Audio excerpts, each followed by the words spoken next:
Now, me personally, if I had a Black Flash, it would have replayed 3 different times. What's up, guys? I love Hunter here, and here we are to do a nice little quick breakdown and review of chapter 256 of Jujutsu Kaisen, which is known as The Decisive Battle in the Uninhabited Demon Defense Shinjuku, Part 28. And ladies and gentlemen, let me tell you, we got a whole lot to talk about, but shockingly so little time. But even less time, because this time I actually have my timer pre-prepared. So let's not waste any more time, and let's hop right into it. And Amy, are you ready? 3, 2, let me stop. 1, go. What's up, guys? That guy with a pencil here. Fun fact, I do happen to have it on me and keep it on me at all times. And another fun fact, we got 5 minutes for each thing. First, we gotta talk about the plot. Then, we gotta talk about the characters. Then, we gotta talk about the scaling. And then, we gotta talk about the future. So let's start that first 5 minutes and let's talk about that plot. Nothing happens. Kind of, sort of, maybe, kind of. Like, it really depends, right? Do you think that this has changed the tide? Do you think the hypothetical awakening of Yuji Todori and the landing of this mystical, magical, mighty, girthy, hefty, scrumdiddlyumptious, and gargantuan Black Flash has truly changed the narrative on a fundamental scale? I mean, kind of, but that's more so like a scaling thing and a hypothetical character thing rather than, I'd say, like any definitive plot progression. Like, sure, it's great. He landed a big old, hefty, meaty Black Flash. And as the chapter itself declares, even the rays of hope shine black. But, like, in terms of plot progression, we're still in the exact same spot. We're still just fighting Sugan and hoping for the best. Like, that's kind of where we are. But I do want to take this time to tackle the ever-pervasive plot problem of Jujutsu Kaisen and the hypotheticals and the implications it's having. Do I think that Jujutsu Kaisen is falling off because its plot isn't progressing at a rapid pace like it usually... No!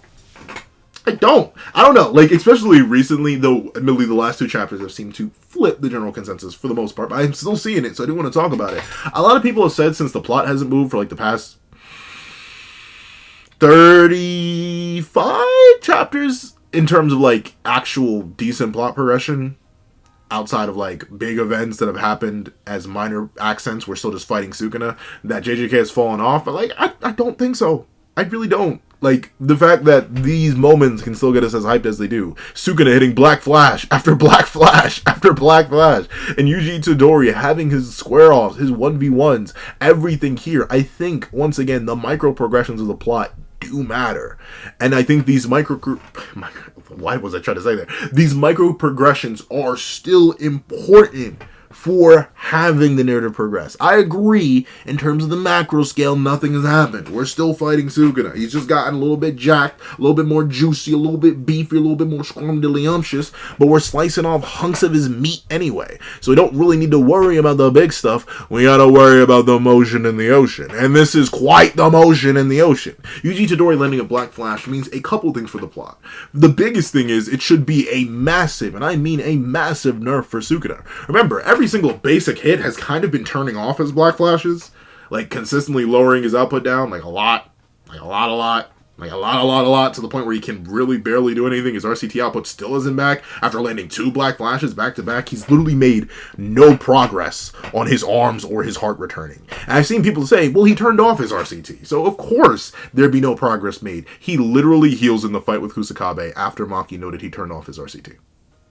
Like you see the RCT steam that was starting to come back. He was starting to get back online, but then Yuji came in and went, mink, mink, mink, mink, mink, mink. And now the RCT is like, oh, well, yeah, it was going to come back, but now I don't really want to. Now you ruined all the fun. I'm going to go back on vacation. And it's currently back on vacation. And that being said, with this massive Schlabanaka, except it wasn't really a Slabanaka, it went straight for the heart. A harder Naka? That sounds extremely wrong. But regardless, this is big, and obviously the other big thing for plot progression is Yuji Todori's awakening. Now, what that means is something more so we'll discuss in the future section, but I do think our main character getting main character stuff after many years upon years upon years of allegations of him not actually being the main character, I think it's very important. I think that's huge on a plot front, considering it's the fact that Yuji Todori has finally taken center stage. Unfortunately, this chapter kind of puts us in a point where a lot of our other fighters are somewhat down or removed from the aspect, despite the Avengers literally gathering just last chapter. Sure, Miguel is still here, and entirely untouched, but he's more so worried about getting Laro out of here. Maki was doing fine until she got Black Flash and then hit with 2 dismantles, and then we don't see her for the rest of the chapter. Choso was doing fine until he got Perception blitzed so badly that Sugana outsped his slashes, slammed Choso into a wall, and hit him with a Black Flash so bad that Choso legit had to sit down for the rest of the chapter. And even Laro, while they came in clutch from all the way over there, and I highly doubt they're going to be able to use their curse energy to hold Sugano with Cutie Honey much longer. So now we really are down to one thing. The King of Curses versus the Prince of the Black Sparks. We're down to Yuji versus Sugan. And this is something we've been itching, scratching, and waiting for a while, and that's all born of this chapter. And at least in my opinion, that's a pretty massive plot progression. Taking off so many characters from the board while leaving some vague ones, like your Miguels and like your Laroos, is good stuff, and is going to allow for a very interesting story from here on out. Seeing how Yuji Todori handles this awakening now that the boy has changed. But, of course, we now need to talk about that character work. Now, admittedly, I'll kind of say this. In terms of character work, the chapter is fine. I mean, it shows a side of humbleness to Gojo, but once again, all retroactive Gojo characterization is kind of like... I feel the same way about it that I feel about any retroactive characterization, where it's like, okay, thanks for showing us that. Probably should have shown me that when the character was still alive. And to be fair, we knew that Gojo had a more humble side to him and understood that even he had flaws and weaknesses that he couldn't do. So that part of the characterization is kind of, it's whatever. I'm not mad at it. I'll take it. It's kind of like how I took the extra characterization from Gojo in the Miguel chapter, but it's like, whatever. It doesn't really mean too much. And once again, since this battle is pretty much pure legitimate conflict, the only like interesting or funny character beats we really get in this chapter is the fact that barely anybody knows each other. Like, Miguel never met Maki, never met Yuji, never met Choso. Maki doesn't know who Miguel is or Laro is. Yuji doesn't know who Miguel or Laro is. Choso doesn't know who Miguel or Laro is. Well, whatever that was. And literally explicitly says, hey, I mean, they haven't attacked us and the other two haven't said anything, so they must be on our side. Let's just keep working. That I do find funny. It does play on the idea that JJK0 I guess I really had to put it like this. It was really its own isolated event. It was something that definitely happened in the universe, but like all of our cast and crew here either weren't created yet, in the case of like Choso and Itadori, quite literally in terms of the Itadori we know today and the Choso we know today, and also just weren't there. And Maki, who is a character who is as old, if not a bit older than Miguel in terms of their introductions, both being characters from JJK0, they didn't interact with each other, so they don't know each other. That's the one funny character bit, but most of this chapter is straight hands, which I do like, and I do like how the characters are slowly but surely starting to realize, man, this guy, he really is something else. A lot of this chapter is clarification and extrapolation on ideas that have already been introduced, and the characters are more so a fount of that knowledge, a way of confirmation rather than a specific character work. This chapter doesn't necessarily expand on Sugan all too much. I'll be completely honest. It keeps the character the exact same. In fact, he barely, if at all, speaks throughout the chapter. Does he? He speaks here when he's like, oh, my awareness shifted from the brat. My eyes are glued to that sorcerer. So like, that's about it. He's mostly a silent menace throughout the chapter, so we don't actually get too much characterization from him, other than like a further continuation of characterization about like the whole tweak out factor that he has whenever he sees Maki, and his complete disregard for Choso as an individual to consistently avoid their attacks. And the one thing I will give this chapter in terms of interesting, extra hefty characterization is the determination and willingness of Laro. Admittedly, once again, I don't think anyone had Laro stocks. And I think even after Laro was reintroduced, I don't think anyone purchased Laro stocks. I think if anything, Miguel stocks went to the roof. And unfortunately, Miguel doesn't act as much more than like a support this chapter, and like a support, not just a support in the way he was last chapter, but no, like a support as in he's legit just Laru's arms and legs and carries him around. But Laro having the willingness to not take the option to retreat when it was so cleanly presented to them, when Miguel's legit like, no dude, we're gonna go now, we've done enough, we're just gonna get out of here because that's our goal, we need to survive, we waved our little funeral flags, we're gonna dip. For Laro to have the boldness to keep wanting to fight, to still do more, and risk their life like this, very, very impressive. I gotta admit, it's putting respect and layers of the character that I wasn't really expecting. I thought Miguel and them were just gonna dip the moment Laro got hit by a Black Flash. How do I feel that Laro survived a Black Flash? But, like, I'm willing to contrive it, and I'm willing to just accept that the multiply is a lie. I've been kind of feeling that way for a while now, and this chapter kind of just hunkers down and doubles down and triples down and quadruples down on that. Once again, that's more a scaling discussion. So while this chapter doesn't have the most to do character-wise, other than, like, retroactive character continuity and or, like, further locking in on certain aspects of the character, like Sugana with his lock-ins on Maki, and also Choso's direct care and desire to take care of and watch over his little brothers, as we see here, I think, well, not here, where are you? Here, where Choso explains that Yuji can't use convergence, so Choso does it for him, take care of him like a big brother should, like a big brother would, like Choso would want to. I think that's sweet, but once again, it's nothing necessarily new. The only thing that's directly new and further extrapolation on an aspect of the character that we didn't know about was Laro. And don't get me wrong, Laru's cool, but I'm more of a Sugan, a Maki, a Choso, I need Todori fellow myself. But still, relatively solid enough.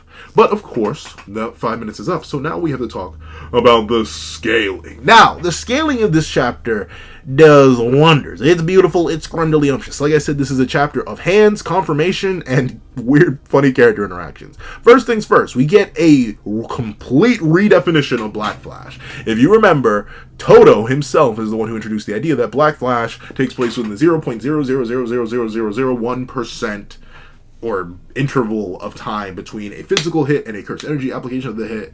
Gojo explains, it's kind of crude, not really correct, doesn't really work out. So many other factors go into it, from temperature, humidity, location, the cursed energy of your opponent, all that.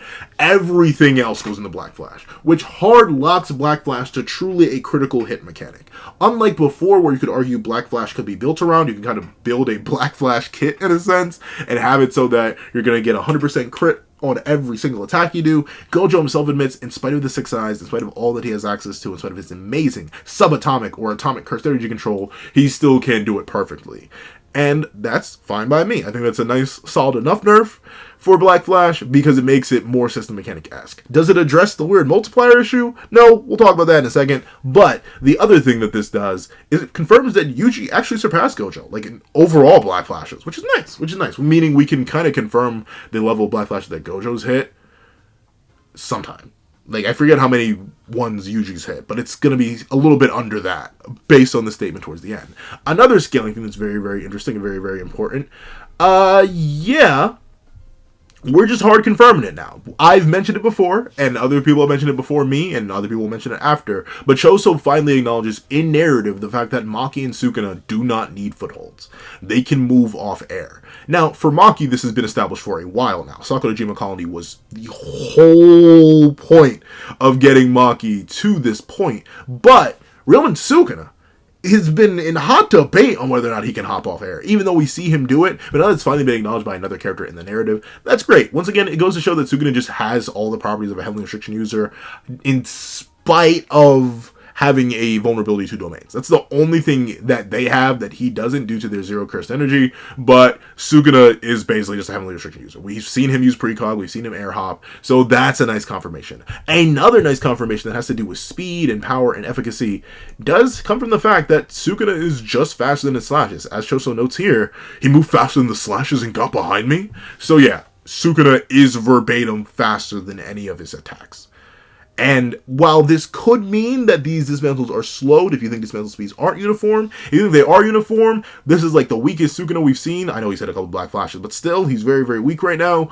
So yeah, he's fast. He's speedy. He's very speedy, no Gonzalez. So that's very, very good. We finally get, once again, a character in the narrative acknowledging something that's been hinted at for a while now, that Sugana is not equal to or inferior to or tied to the speed of his slashes. He can always go faster, which is horrifying. But once again, just on top of that, this also kind of confirms that Sugana is randomly fluctuating with how much speed and output he's using depending on the situation. Because you see him casually perception with Choso through the slashes right here, throw Choso into a wall, but while Choso's hands are all the way up here, he somehow manages to react to Sugana and like create this entire casing in order to dampen the hit of Sugana's attack, even though Sugana was fast enough perception with Choso literally not the page earlier.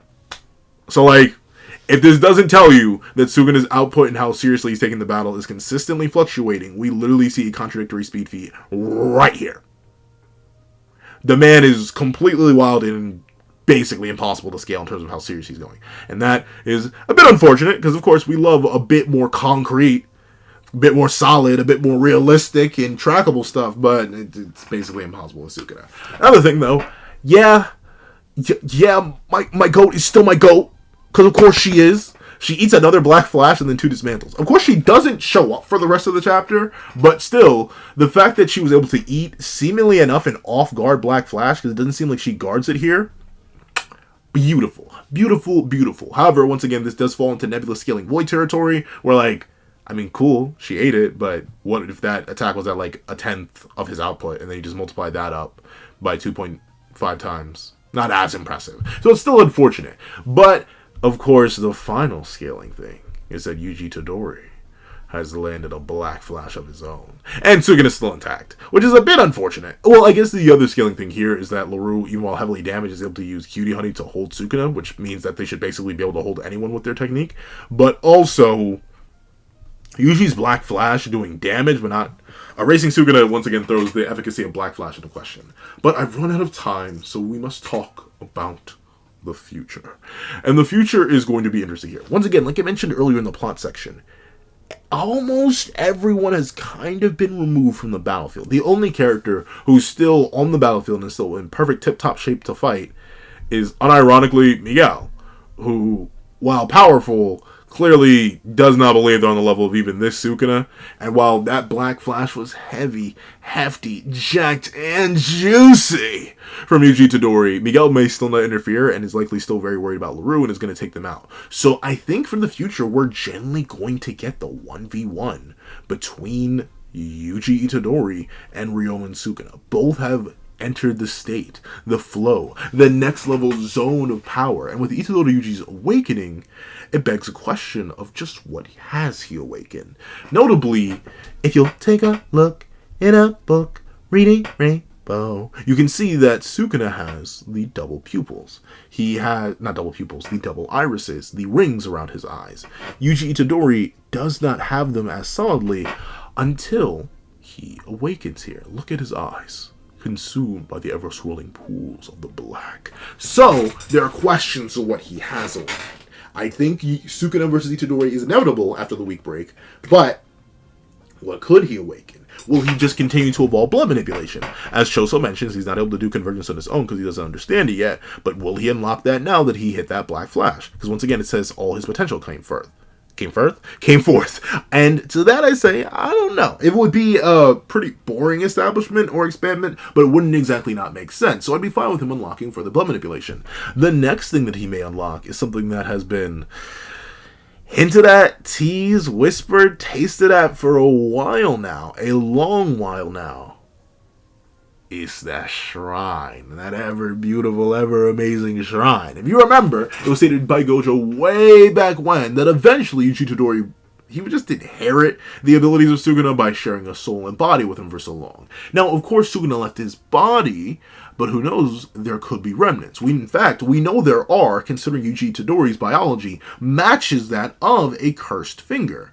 So it's entirely possible he's finally gleaned the path. Finally opened that door, finally reached a point where he could hypothetically grab the King of Curses in his palm and start using his own technique against them, which is very, very interesting. Seeing the fight evolve from here is going to be nuts, to say the very least. Because no matter what Yuji Todori awakens, it's clearly meant to have a drastic impact on the battle. You don't end a chapter like this, you don't give him the double irises, you don't give him the circle and lines, you don't do all that for nothing.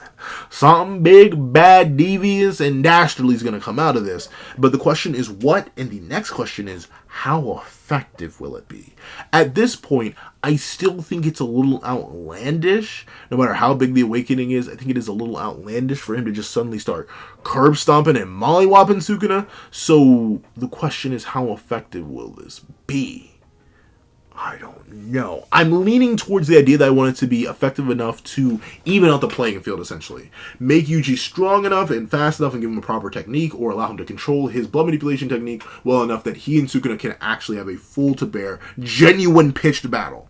Because admittedly, it also still has felt like Suguna is somewhat holding back on everybody here based on how his interactions go and his ability to perception blitz certain characters, such as Maki and such as Yuji from time to time, depending on his mood. So, I think seeing Sukuna being forced to lock in, because he finally got hit with a Black Flash that should do a pretty hefty chunk of damage to his soul, and also, he has to face somebody in the zone and ready and raring to go to hit many, many more.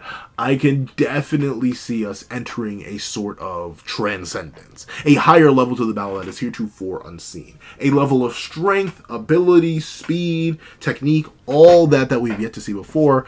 And I ultimately see us really diving into that. Because with everyone else gone, it kind of has to be Sukuna versus Itadori. The original battle.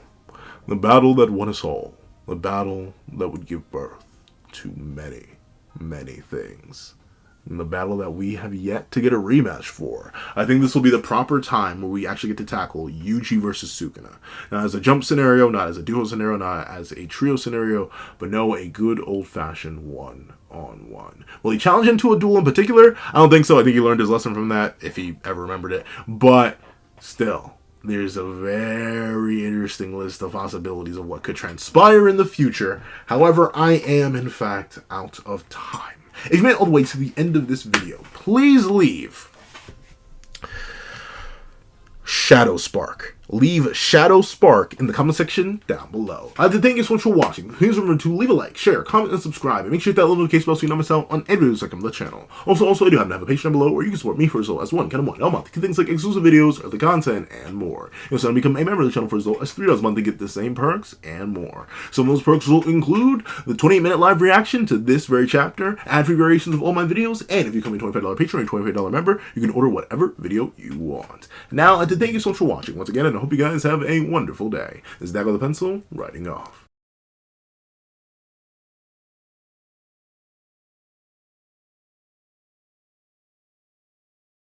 I would like to give a thank you to our $3 members: O'Connor Plays, Greyhound, Atkins Void, Astro, Eternal Flame, Querencia Atala, Red Wolf 4765, G Prosper, and Paris Arnold. And I'd like to give a thank you to our $5 patrons: Steron, Sean, Midnight Lord 21, Marcus, Kevin, and Igneal. And I'd like to give a big old thank you to our $7 members: Autumn Mornings Lazo and Sick Addiction. And I'd like to give a big old thank you to our $10 members: Banana Phone and Robbie Uchiha.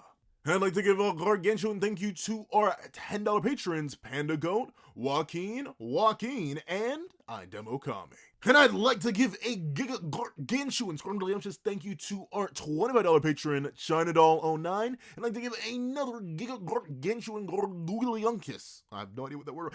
Thank you to our $25 patron, Calvin Elder.